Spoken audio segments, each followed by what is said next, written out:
ఓం శ్రీరామచంద్ర పరబ్రహ్మణే నమః. ఓం నమో వశిష్ఠ విశ్వామిత్ర వ్యాస వాల్మీకి సుఖాదిభ్యః. ఓం శుక్లాంబరధరం విష్ణుం శశివర్ణం చతుర్భుజం ప్రసన్నవదనం ధ్యాయేత్ సర్వవిఘ్నోపశాంతయే. ఓం నమో బ్రహ్మాదిభ్యో బ్రహ్మ విద్యా సంప్రదాయ కర్తృభ్యో వంశ ఋషిభ్యో మహద్భ్యో నమో గురుభ్యః.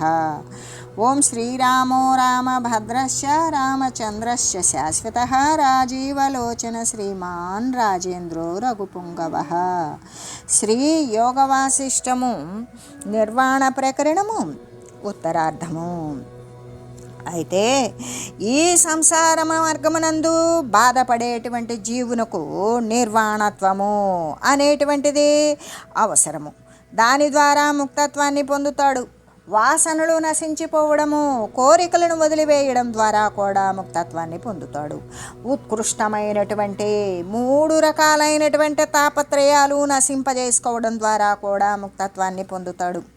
ఆత్మజ్ఞానము, ఎప్పుడైతే ఆత్మతత్వాన్ని తెలుసుకునేటువంటి జ్ఞానాన్ని అనుసరించాడో అప్పుడు కూడా ముక్తత్వాన్ని పొందుతాడు. అంటే సంసార మార్గంలో దారి తెలియక బాధపడేటువంటి జీవుడు తరించాలి అనేటువంటి జీవునకు నిర్వాణత్వము, వాసనారాహిత్యము, ఉత్కృష్టమైనటువంటి త్రివిధ తాప శూన్యత్వము, ఆత్మజ్ఞానము అనేటువంటి ఈ 4 కూడా ప్రశాంతమైనటువంటి విరామ ప్రదేశాలే అని చెబుతూ, తత్వజ్ఞులైతే ఈ జగత్తుని ఎలాగా అబద్ధంగా తెలియచూ ఉన్నారు, అలాగే అజ్ఞానులు అనేటువంటి వారు ఈ జగత్తుని అబద్ధంగా తెలియడం లేదు. అజ్ఞానులు ఏ విధంగా జగత్తును సత్యంగా తెలుస్తూ ఉన్నారో అలాగే తత్వజ్ఞులైనటువంటి వారు జగత్తును సత్యముగా ఎప్పటికీ ఎరుగటం లేదు. వారి ఇరువురి యొక్క అనుభవాలు కూడా పరస్పరము చెప్పుకోవడానికి అయోగ్యాలే అయ్యున్నాయి, పొసగడమే లేదు. కాబట్టి జ్ఞానికి ఈ జగత్తు అంతా కూడా బ్రహ్మము కంటే అన్యముగా లేకపోవడం వలన ఆనందముతో నిండిపోయిన దానిగాను, అజ్ఞానికి దుఃఖముతో నిండిపోయిన దానిగాను, వాడు అనుకున్నటువంటి కోరికలను సిద్ధింపజేసుకోలేక మరి అనేక కష్ట నష్టాలకు వ్యయ ప్రయాసలకు కూడా ఓర్చి బాధపడుతూ ఉన్నాడు. కాబట్టి అజ్ఞానికి జగత్తంతా కూడా దుఃఖముతో నిండిపోయినదిగానే కనిపిస్తూ ఉన్నది. అంటే నీటితో నిండిపోయినటువంటి గంగ కానీ, గోదావరి కానీ మొదలైనటువంటి నదుల యొక్క ఆకృతులు ఏ విధంగా అంటే మహాసముద్రము చేత ఎప్పుడైతే చుట్టబడిపోతాయో అందులో లయించినప్పుడు ఆ సముద్ర రూపమే అయిపోతాయి. ఇంకా అక్కడ ప్రత్యేకమైనటువంటి గంగగా, గోదావరిగా కనబడవు. అలాగే అయితే అలా ఉన్నప్పుడు సముద్రంలో నివసించేటువంటి వారికి మరి వేరుగా ఈ గంగా, గోదావరి సముద్రం కంటే వేరుగా లభ్యమవుతాయా? కానట్లుగానే భ్రమ అనేటువంటిది నశించిపోయిందా? ఈ జగద్రూపమంతా కూడా కనబడుతూ ఉన్నప్పటికీ కూడా జ్ఞానులకు ఎప్పటికీ లభించకుండానే ఉంటుంది. ప్రబుద్ధుడైనటువంటి వాడు, నిర్వాణాన్ని పొందినటువంటి వాడు అగు జ్ఞానికి ఈ జగత్తు యథారీతి కనబడుతూ ఉన్నప్పటికీ కూడా వాడికి ఎప్పటికీ లేనిదే అవుతూ ఉన్నది.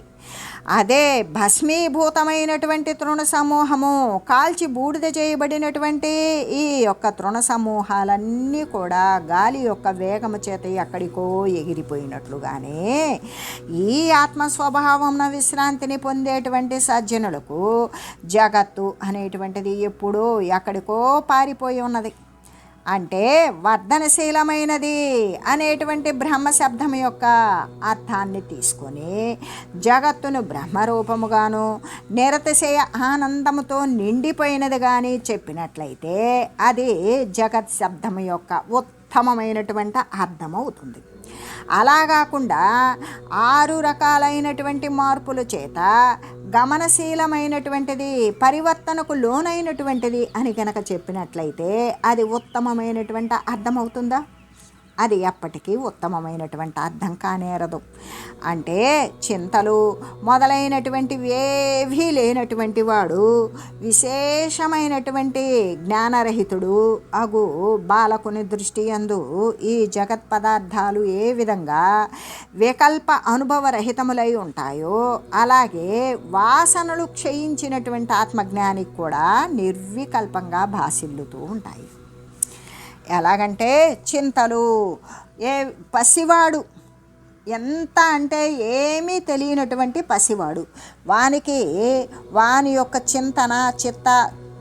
వాని యొక్క చింత మొదలైనటువంటి ఏవి కూడా ఆలోచన చేసేటువంటి స్థితి లేనటువంటి వాడు, మరి ఏమాత్రము జ్ఞానము లేనటువంటి బాలకుని దృష్టి యందు ఈ జగత్ పదార్థాలు అనేటువంటివి ఎన్ని రకాల మార్పులకు లోనవుతున్నవి, వాటి యొక్క అనుభవాలు అనేవి పసివానికి ఉంటాయా? లేవు. లేకపోయినా వాని యొక్క ఆకలి దప్పికల ప్రకారం వాడు స్పందిస్తూ కాళ్ళు చేతులు కదిలిస్తూ ఉంటాడే కానీ జగత్ సంబంధమైనటువంటి ఈ పదార్థాల యొక్క మార్పులు చేర్పులు అనేటువంటి అనుభవం వానికి ఉండదు. అలాగే వాసనలు క్షయించినటువంటి ఆత్మజ్ఞానికి కూడా ఎప్పుడైతే ఈ ప్రాపంచిక సంబంధమైన, దేహ సంబంధమైన, దృశ్య సంబంధమైనటువంటి వాసనలు అనేటువంటివి పూర్తి స్థాయిలో నశించిపోయి ఉన్నటువంటి ఆత్మజ్ఞానికి కూడా ఇదంతా కూడా జగత్తు అనేటువంటిది ఏ మార్పు లేకుండానే కనబడుతూ ఉంటుంది.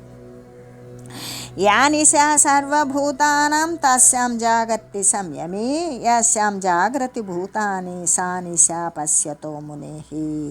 సమస్త జీవులకు కూడా ఏది రాత్రి అయి ఉన్నదో అంటే సమస్త జీవరాశికి, ప్రాణికోట్లకు, వీరందరికీ కూడా ఆత్మజ్ఞానము లేకుండా ఉన్నదో అంటే ఆత్మను గురించి, పరమాత్మ వస్తుతత్వమును గురించి, తన గురించి, తను పరమాత్మ స్వరూపమే అనేటువంటి విషయాన్ని గురించి వానికి తెలియబడకుండా ఉన్నదో, ఏ ఆత్మజ్ఞాన విషయమున సమస్త జీవులు కూడా అసావధానులై నిద్రిస్తూ ఉన్నారో అక్కడ ఆత్మజ్ఞానియకు సంయమి మేల్కొని జాగరూకుడై ఉంటాడు.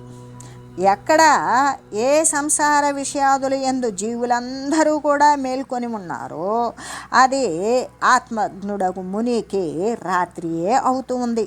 అంటే వానికి ప్రాపంచిక విషయాల యందు జ్ఞాని దృష్టియే లేక ఉంటాడు అనేటువంటి విషయమే కదా మనకు అర్థమవుతూ ఉన్నది. ఎలాగంటే సమస్త జీవులకు కూడా, సమస్త జీవకోట్లకు, ప్రాణికోట్లకు కూడా, వీరందరికీ కూడా ఆత్మజ్ఞానము అనేటువంటిది అస్తమించి ఉంటుందో.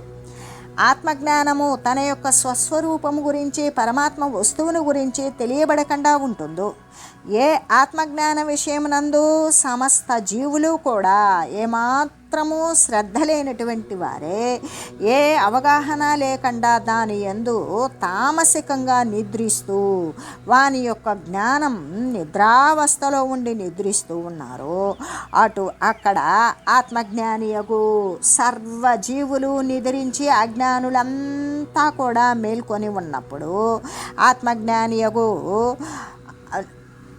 సర్వజీవులు నిద్రించేటువంటి సమయమునందు ఆత్మజ్ఞానియకు సంయమి మేల్కొని జాగరూకుడై ఉంటాడు. అంటే పరమాత్మ తత్వమునందు వాడు ఎల్లవేళలా మేల్కొనే ఉంటాడు. ఎక్కడైతే ఏ సంసార విషయాదులు ఉంటాయో, ప్రాపంచిక సంబంధమైనటువంటి విషయ వికల్పాలన్నీ కూడా వర్తిల్లుతూ ఉన్నాయో ఆ విషయాదులు యందు జీవులంతా ఎలా మేల్కొని దాని ప్రకారం అనువర్తిస్తూ ఉన్నారో అదే ఆత్మజ్ఞుడైనటువంటి పరమాత్మ వస్తువే, పరమాత్మ తత్వమే అంటి ఉన్నటువంటి జ్ఞానికి, అటువంటి మననశీలునికి అది రాత్రియే అవుతుంది. అంటే ప్రాపంచక విషయాదులు యందు జ్ఞాని దృష్టి ఏమాత్రము కూడా జ్ఞాని దృష్టియే లేకుండా ఉంటాడు అనేటువంటి విషయమే కదా తెలియజేయడం. సమస్త జీవులకి కూడా రాత్రి అయి ఉంటే ఒక ఆత్మజ్ఞానికి మాత్రమే అది మెలకుతూ ఉంటాడు. సమస్త జీవులు మెలకువతో ఉన్నటువంటి ప్రాపంచక సంబంధమైన విషయాదులు యందు ఆత్మజ్ఞాని ఎల్లప్పుడూ నిద్రిస్తూ పట్టనట్లుగా ఉంటాడు అనే చెబుతూ, ఏదైతే సమస్త జీవులకు కూడా రాత్రి అయి ఉన్నదో దాని యందు సంశయశీలుడగు జ్ఞాని మెలకువతోనే ఉంటాడు. దేని యందైతే సమస్త జీవులు కూడా మేలుకొని ఉన్నారో అది ఆత్మజ్ఞుడైనటువంటి మునికి రాత్రి అయి ఉంటుంది. అంటే ఏ ఆత్మజ్ఞానము అనేటువంటి విషయమునందు సమస్త సామాన్య జీవులు నిద్రిస్తూ ఉన్నారో, అజాగ్రత్త కలిగి ఉన్నారో, దాని యందు జ్ఞాని జాగరూకుడై ఉన్నాడు అని చెప్పడం. ఏ శబ్దము మొదలైనటువంటి శబ్దస్పర్శ రూపరసగంధాదులు మొదలైనటువంటి విషయాల యందు దృశ్యమునందు జనులు మేలుకొని ఉన్నారో, శ్రద్ధ కలిగి సావధానులై ఉన్నారో, వాటి యందు జ్ఞాని నిద్రిస్తూ ఉన్నాడు. అంటే వాటి పట్ల దృష్టి లేకుండా ఉన్నాడు అనేటువంటి భావాన్ని తెలియజేస్తూ, స్థితమేవ విరామి యజ్జాగ్రద్దస్య సుషుప్తవత్ చిత్రావలోకిత ఇవ జాగ్రత్యో స్య రసైషణః. ఎలాగంటే సర్వజీవులకు కూడా ఆ జ్ఞానము అనేటువంటి అంధకారము చేత ఆవరింపబడి సుషుప్తిలాగయే ఉన్నటువంటి ఆత్మ వస్తువు, గాఢ నిద్రయందు ఉన్నటువంటి వానికి ఆత్మ వస్తువు జ్ఞానికి విరామశూన్యమై ఎల్లవేళలా కూడా జాగ్రత్త రూపమై ఉంటూ ఉన్నది. ఇంకా కూడా అజ్ఞానులకు జాగ్రత్త రూపము చేత ప్రసిద్ధమైనటువంటి ఈ యొక్క శబ్దస్పర్శ రూపరసగంధాది విషయాలు జ్ఞానికి మరి చిత్రంలో గీయబడినటువంటి బొమ్మలాగానే, ఆ పదార్థాలలాగానే ఎదుటనే ఉన్నప్పటికీ కూడా అవి లేనివే అవుతూ ఉన్నవి. ఎలాగంటే సర్వజీవులకు కూడా అజ్ఞానాంధకారము చేత ఆవరింపబడి గాఢ నిద్రలాగా ఉన్నటువంటి ఆత్మవస్తువు జ్ఞానికి సదా జాగ్రత్త రూపంలోనే ఉంటుంది. ఇంకా కూడా అజ్ఞానులకు జాగ్రత్త రూపము చేత ప్రసిద్ధమైనటువంటి శబ్దాది విషయాదులు ఏవైతే ఉన్నవో అవి జ్ఞానికి చిత్రలిఖిత పదార్థాలు లాగానే ఎదుటనే ఉన్నప్పటికీ కూడా అవి లేనట్లుగానే ఉంటాయి అనే చెబుతూ, జ్ఞానికి ఈ జగత్తు యొక్క అనుభవము జన్మాంధుని రూపానుభవం లాగానే భ్రాంతప్రాయమై అసద్రూపమై ఒకప్పుడైతే సుషుప్తిలాగానే కనబడకుండానే ఉంటాయి. ఈ జగత్తు యొక్క విషయాదులు అనుభవాలు ఇవన్నీ కూడా జ్ఞానికి ఎప్పటికీ గోచరించబడవు. ఎలాగంటే పుట్టుగుడ్డికి ఏ రూపాన్ని గురించినటువంటి అనుభవం లేనట్లుగానే ఈ యొక్క జ్ఞానికి జగత్ సంబంధమైనటువంటి అనుభవం కేవలము భ్రాంతప్రాయమై, అంటే భ్రాంతితో నిండిపోయి మరి అసద్రూపమై ఉంటాయి. ఏమాత్రము కూడా వాని సంకల్పానికి కూడా గోచరించవు. అంటే సుషుప్తిలాగానే గాఢ నిద్రలో ఉన్నటువంటి వానికి ఏ వస్తువు కనబడకుండా ఎలా ఉంటుందో అలాగే జ్ఞానికి జగత్ సంబంధమైనటువంటి అనుభవము అనేటువంటిది ఎప్పటికీ రాదు, లేదు అని చెబుతూ, అంతేకాదు విమూఢులకు దుఃఖరూపము చేత ప్రసిద్ధములైనటువంటి ఈ ముల్లోకాలు కూడా విమూఢులకే, మూర్ఖత్వముతో అజ్ఞానముతో నిండిపోయినటువంటి వారికి మాత్రమే విషయాలు అవుతాయి, కానీ జ్ఞానికైతే కాదు కదా. ఎలాగంటే ఇవి సత్తు కావు. స్వప్నము రూపంలో తెలియబడేటువంటి రూపము, సంకల్పము మొదలైనటువంటి అనుభవాలు బాహ్యమునందు కానీ అభ్యంతర విషయముల యొక్క జాగ్రత్త పురుషునికి ఎట్లు రుచించకుండా ఉంటాయో అలాగే ఈ జాగ్రత్త అనేటువంటి స్వప్నమందలి భోగాలు కూడా జ్ఞానికి స్ఫురించకుండా ఉండుగాక. దానిచే ఏముంది కాబట్టి అతడు సదా విభాగరహితుడై స్వస్థచిత్తుడై విరోధింపబడినటువంటి పరమాత్మను పొందినటువంటి వాడై మరి నిర్వాణ స్వరూపుడై శీతలమైన అంతఃకరణుడై అతి తృప్తుడయ్యే ఉంటాడు కదా. ఎలాగంటే విమూఢులకు, మూర్ఖతతో అజ్ఞానముతో నిండిపోయినటువంటి వారికి దుఃఖరూపము చేత ప్రసిద్ధములైనటువంటి స్వర్గమర్త్య పాతాళ లోకాలు ఈ మూర్ఖతతో అజ్ఞానముతో అవిద్యతో భ్రాంతి చే మాత్రమే వీరందరికీ ఇదొక్క ప్రపంచము విషయము అవుతుంది, కానీ ఈ ముల్లోక అనుభవాలు కూడా జ్ఞానికైతే కాదు. ఎలాగంటే అవి సత్తు కానే కావు. స్వప్న రూపమును ఎరుగబడ, అంటే ఇప్పుడు స్వప్నం ఏమవుతుంది? స్వప్నాన్ని అనుభవించేటప్పుడు స్వప్నంలో కనబడేటువంటి ప్రతి వస్తువు కూడా స్వప్న రూపంలోనే ఎరుగబడుతుంది.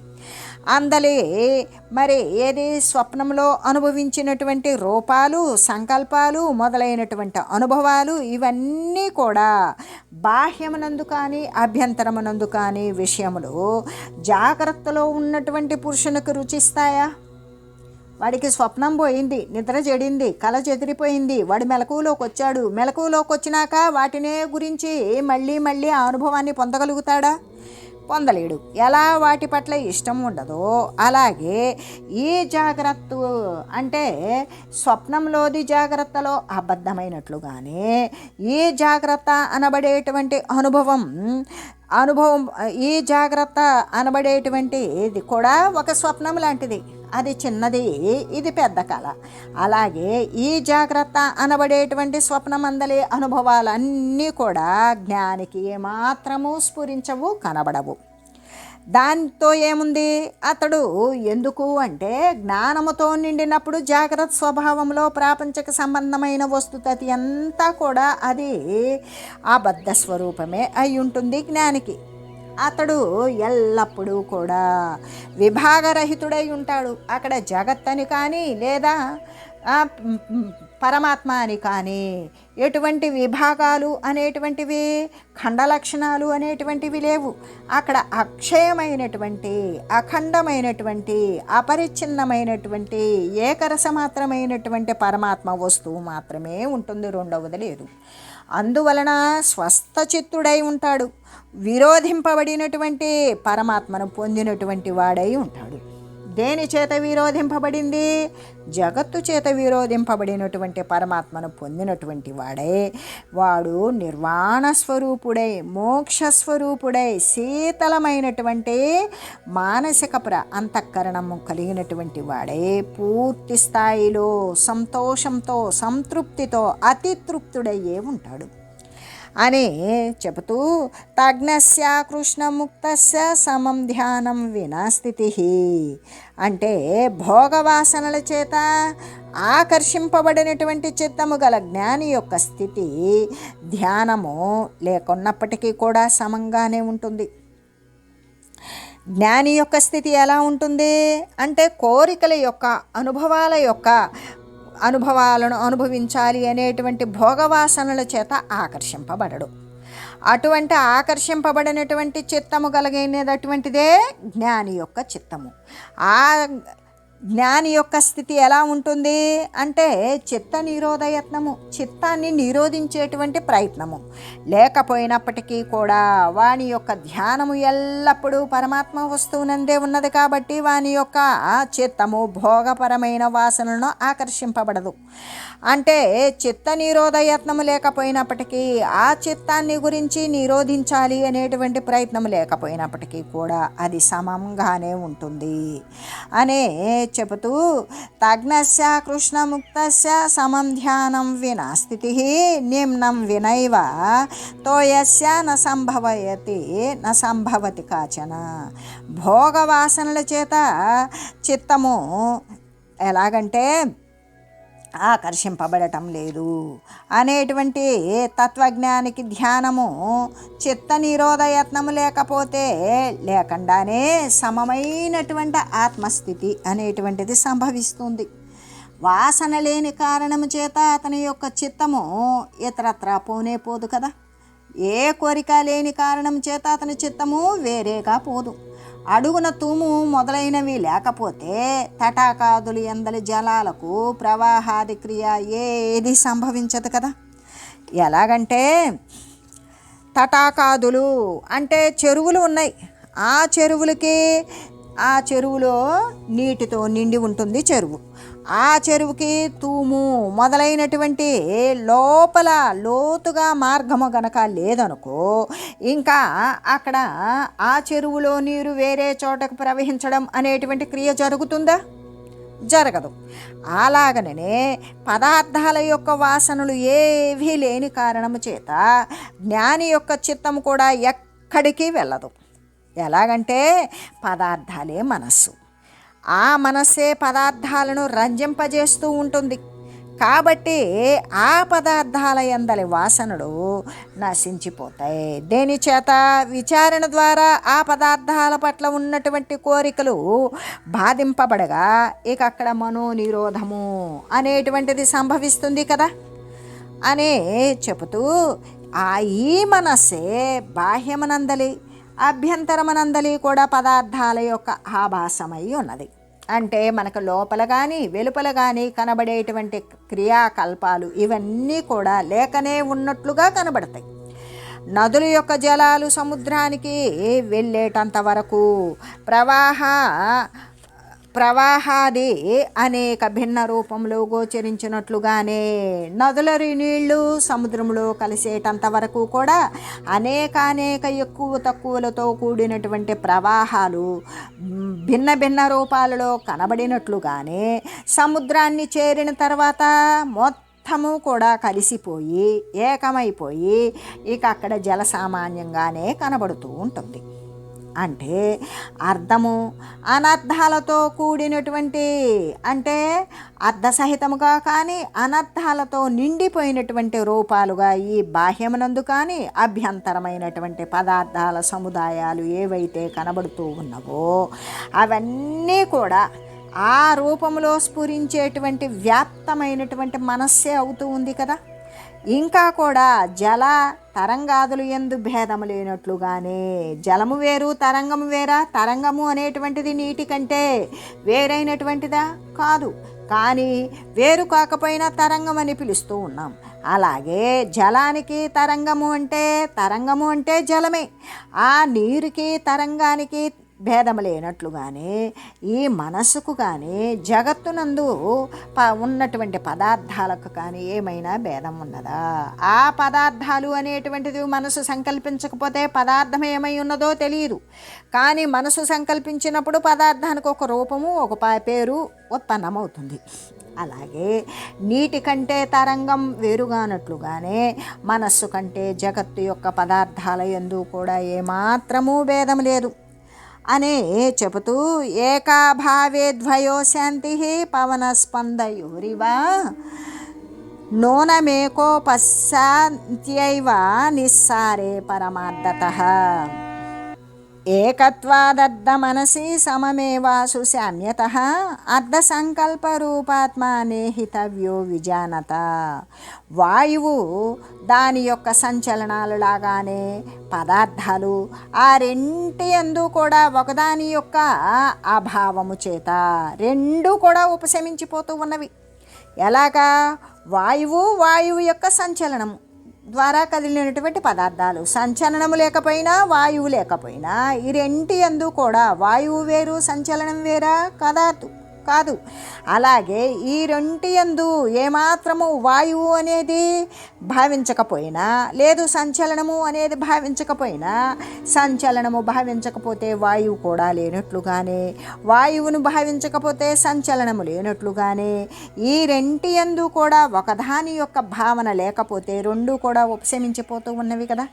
కాబట్టి తత్వజ్ఞానము చేత పదార్థాల యొక్క నిస్సారత్వాన్ని తెలియడము చేతనే మనస్సు కూడా నిక్కముగా శమించిపోతూ ఉన్నది.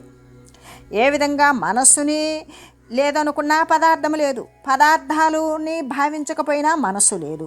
ఈ యొక్క ఒక్కదానిని గురించి తెలిసినా కూడా ఆ యొక్క తత్వజ్ఞానము చేత శాశ్వతమైనటువంటి పారమార్థిక వస్తువు యొక్క జ్ఞానము చేత పదార్థాల యొక్క నిస్సారత్వము, దాని యందు ఏ సారత్వము లేదని తెలియడము చేత మనస్సు కూడా నిఖంగా నిజంగా శమించిపోతూ ఉన్నది అని చెబుతూ మనస్సు పదార్థాలు రెండూ ఒకటే కాబట్టి జ్ఞానము చేత ఏకకాలమునందే అవి శీఘ్రంగా శమించిపోతూ ఉన్నవి. పదార్థాన్ని భావించకపోతే మనసు లేదు, మనస్సును భావించకపోతే పదార్థము లేదు. ఎందుకు? మనస్సు పదార్థాలు రెండూ ఒకటే కదా. ఆ రెండు ఒకటే అవడం బట్టి జ్ఞానము చేత ఏకకాలమునందే అవి శీఘ్రంగా నశించిపోతూ ఉన్నవి. కాబట్టి విఘ్నుడైనటువంటి వాడు ఏం చేస్తాడు?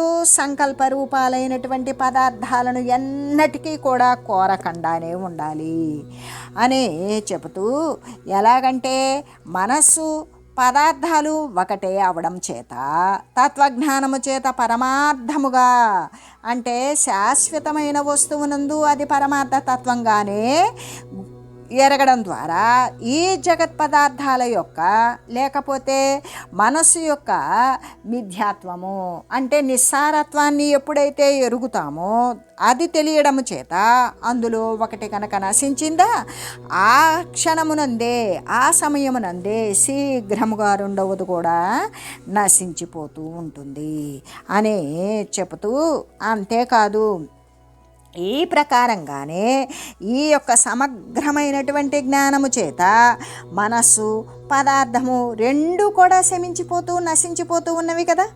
ఈ విధంగా స్వప్నమందలి వ్యాఘ్రము యొక్క నాశములాగానే మనకి కలలో పులి వచ్చింది, ఆ పులి చచ్చిపోయింది. అలాగా ఇక మన స్వప్నమందలి వ్యాఘ్రం యొక్క నాశములాగానే నశింపజేయబడగై ఉన్నప్పటికీ కూడా అంటే అది నశించిపోయింది, మన కల్లో చచ్చిపోయింది పులి, కానీ అది నశింపజేయబడక ఉన్నప్పటికీ కూడా జ్ఞానికి ఆ మానసిక పదార్థాలు రెండు కూడా స్వయంగానే నశించిపోతూ ఉన్నవి కదా అని చెబుతూ, మృణ్మయే ద్విషతి జ్ఞాన ద్విషాద్భావభయే యథా యథా సంస్థం స్థితే ఏవాజ్ఞస్యార్థ మనసి సదా. మృత్తికా ప్రతిమయందు అంటే మట్టి చేత చేయబడినటువంటి విగ్రహమునందు భ్రాంతి కల్పితమైనటువంటి శత్రువు అనేటువంటి భావాన్ని, దానిలో ఉత్పన్నమైనటువంటి భయాన్ని, దాన్ని గురించినటువంటి యథార్థ జ్ఞానముచే ఎలాగా నశించిపోతూ ఉన్నవో, ఆ తర్వాత ప్రతిమ ఉన్నప్పటికీ అందులో శత్రుత్వాదులు భయాదులు ఎలాగా లేకుండా పోతూ ఉన్నవో, అలాగే జ్ఞానికి మనస్సు పదార్థాలు రెండు కూడా ఎల్లవేళలా బ్రహ్మస్వభావంగానే స్థితిని పొంది ఉండడము చేత కనబడుతూ ఉన్నప్పటికీ కూడా వాని యొక్క నామము రూపము దాని ద్వారా ఉత్పన్నమైనటువంటి ఆసక్తి భయము అనేటువంటివి నశించిపోతూనే ఉన్నవి కదా. ఎలాగంటే ఇప్పుడు మట్టి చేత ఒక బొమ్మను చేస్తాం, ఆ బొమ్మ యందు భ్రాంతి చేత కల్పితమైనటువంటి ఒక శత్రువు బొమ్మనే చేస్తాం. ఆ శత్రువు అనేటువంటి భావము మరి దానిలో శత్రువు అనేటువంటి భావం ద్వారా ఉత్పన్నమైనటువంటి భయము దానిని గురించినటువంటి యథార్థ జ్ఞానము చేత అవి నశించిపోతూ ఉన్నవి కదా. ఎలా? అది మట్టి ప్రతిమ అని తెలిసింది, వాడు శత్రువు బొమ్మే కావచ్చు, శత్రువు అని తలుచుకున్నప్పుడు భయమే పుట్టొచ్చు. అది ఎప్పుడైతే మృత్తిక చేత మట్టి చేత తయారు చేయబడిందో అనేటువంటి యథార్థ జ్ఞానము చేత అక్కడ ఉన్నటువంటి భావము భయము రెండు పోయినవి. ఆ తర్వాత ఆ మట్టి బొమ్మ ఉన్నప్పటికీ కూడా అందులో శత్రుత్వము లేదు భయత్వము లేదు, ఎలా లేకుండా పోతూ ఉన్నవో అలాగే జ్ఞానికి మనస్సు పదార్థాలు అనేటువంటి రెండు కూడా ఎల్లవేళలా బ్రహ్మ స్వభావముగానే స్థితిని పొంది ఉండడము చేత అవి ఈ యొక్క మనసులాగా పదార్థములాగా కనబడుతూ ఉన్నప్పటికీ వాటి యొక్క నామాలు రూపాలు దాని సంబంధమైనటువంటి దాని ద్వారా పుట్టినటువంటి భయము కానీ ఆసక్తి కానీ నశించేపోతూ ఉన్నవి కదా అని చెబుతూ, మృత్తికా విగ్రహమునందు భ్రాంతి చేత కల్పింపబడినటువంటి శత్రువునందు జ్ఞానము చేత శత్రుభావము భయము నశించిపోతున్నవి. అలా నశించినట్లుగానే జ్ఞానికి మనస్సు దృశ్య పదార్థాలు ఉన్నప్పటికీ కూడా బ్రహ్మరూపమున ఉన్నవే ఏవి? ఈ దృశ్య పదార్థాలు ఉన్నప్పటికీ కూడా మనసు ఉన్నప్పటికీ కూడా జ్ఞానికి బ్రహ్మరూపమునే ఉన్నవి వానికి. అటువంటి బ్రహ్మరూపమున ఉన్నవైనటువంటి వాటికి దృశ్య రూపమున అవి శమించిపోయే ఉన్నవి కదా అని తెలియజేస్తూ, ఓం మంగళం శ్రీ గురుదేవాయ మహనీయ గుణాత్మనే సర్వలోక శరణ్యాయ సాధురూపాయ మంగళం. ఓం మంగళం కోసలేంద్రాయ రామాయ రామభద్రాయ చక్రవర్తి తనూజాయ సార్వభౌమాయ జానకీ వల్లభాయ శ్రీరామచంద్రాయ మంగళం. ఓం తత్సత్.